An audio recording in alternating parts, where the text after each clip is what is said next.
Sir एक और सवाल ये है कि सर ग्रेजुएशन को लेके, सर जैसे कि मैंने जितने भी टॉपर्स देखे हैं तो सर उन्होंने एमटेक मतलब बड़े बड़े कॉलेजेस से किया है। अब छोड़िए ना उन सबको, सर सर ठीक है लेकिन आप देखिए मनोज शर्मा को। जी सर।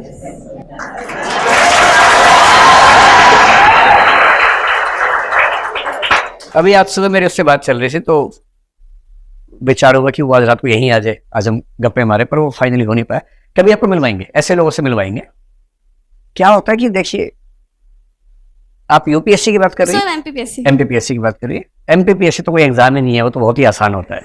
वो एग्जाम एमपीपीएससी, लड्डू भरे हुए लड्डू उठा के खा रहे नहीं, उसको एमपीपीएससी कहते हैं। एग्जाम तो यूपीएससी होता है, एमपीपीएससी तो बहुत आसान है, मतलब बहुत आसान। विश्वास कीजिए मेरी बात पर, मैं मजाक नहीं कर रहा हूँ। अगर एमपीपीएससी में स्ट्रगल है तो इसका सिर्फ इतना मतलब है कि आप सही डायरेक्शन, सही रणनीति के साथ मेहनत नहीं कर पा रहे। वरना स्टेट्स के एग्जाम सेंटर से काफी आसान होते हैं, और स्टेट्स में भी एमपीपीएससी कई राज्यों से आसान एग्जाम है। मेरा कई राज्यों में ठीक ठाक दखल रहता है परीक्षा पद्धतियों को समझने में, तो मैं बहुत सोच समझ के बात कह रहा हूँ। तो जैसे मनोज का तो आईएएस की बात मैं कर रहा हूँ भाई। आपने कहा कि किसी का एमटेक है, किसी का बीटेक है, कोई आईआईटी से है, ठीक है, वो लोग भी हैं। सिविल सर्विसेज की यही तो ब्यूटी है, सिविल सर्विसेज में हर फील्ड के लोग आ सकते हैं। और कितनी भी कोशिश कर लीजिए, ये बात सही है कि इंजीनियर्स की भूमिका या उनकी मात्रा इन एग्जाम्स में ज्यादा है, और इसकी वजह बड़ी सरल सी है। इसमें ये नहीं सोचने की भेदभाव हो गया है, वरना हम लोग तुरंत आरोप लगाए थे कि भेदभाव हो गया है क्योंकि इंजीनियर ज्यादा है। इसके पीछे का तर्क भी तो है।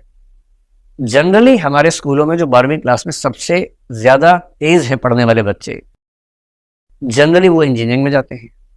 यही तो होता है।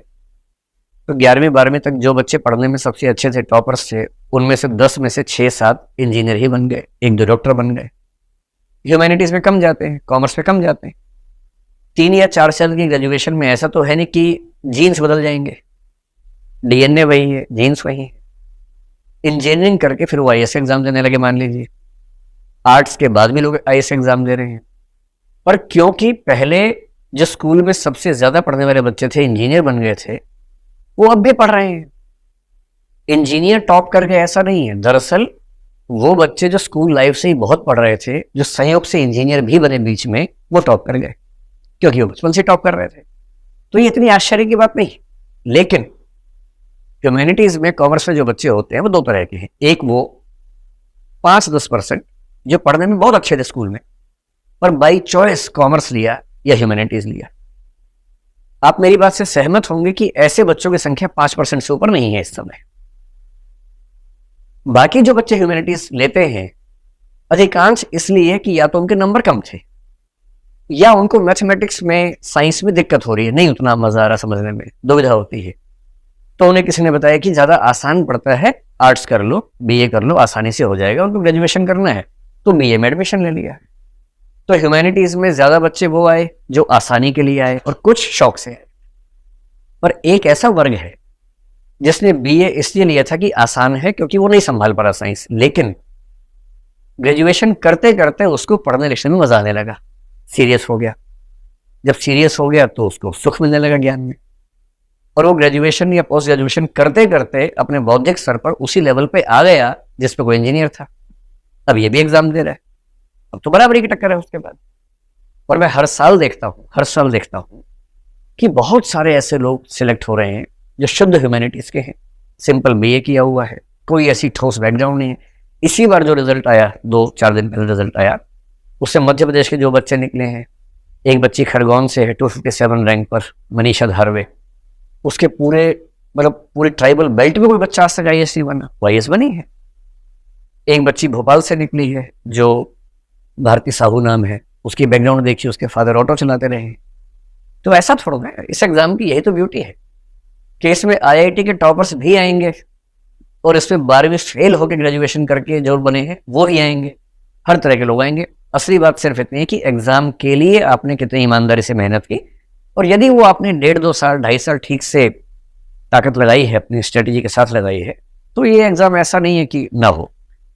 मैं बहुत खुल के ये बात कह रहा हूँ, इसलिए नहीं कि आप मोटिवेट होकर इस एग्जाम की तैयारी करें, आप तो पहले से कर ही रही हैं। आईएएस का एग्जाम मुश्किल नहीं है यदि आप सामान्य बुद्धिमत्ता के स्तर पे हैं और मेहनत करने को तैयार है। और MPPSC का एग्जाम IAS की तुलना में बेहद आसान है, बशर्ते स्ट्रेटजी ठीक हो, मुश्किल नहीं। और ये मैं बहुत होशो हवास में कह रहा हूँ, मुझे ये कहने में जरा से भी दुविधा नहीं।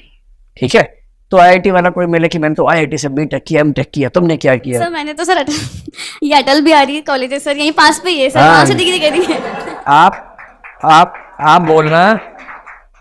आप बोलना मैं अटल बिहारी महाविद्यालय से BA करके आई हूँ, हाँ सर। और अटल बिहारी जी ने भी BA ही किया था और वो पूरा देश संभाल रहे थे, जी सर। और मैं उस देश में रहती हूँ। सीधी सी बात है, जब देश का प्रधानमंत्री बिना BTech MTech की इतना देश संभाल सकता है तो मैं जिला नहीं संभाल सकती? जी सर। ऐसी कौन सी खास बात है? तो डरना नहीं है किसी से, खौफ में तो रहना ही नहीं है।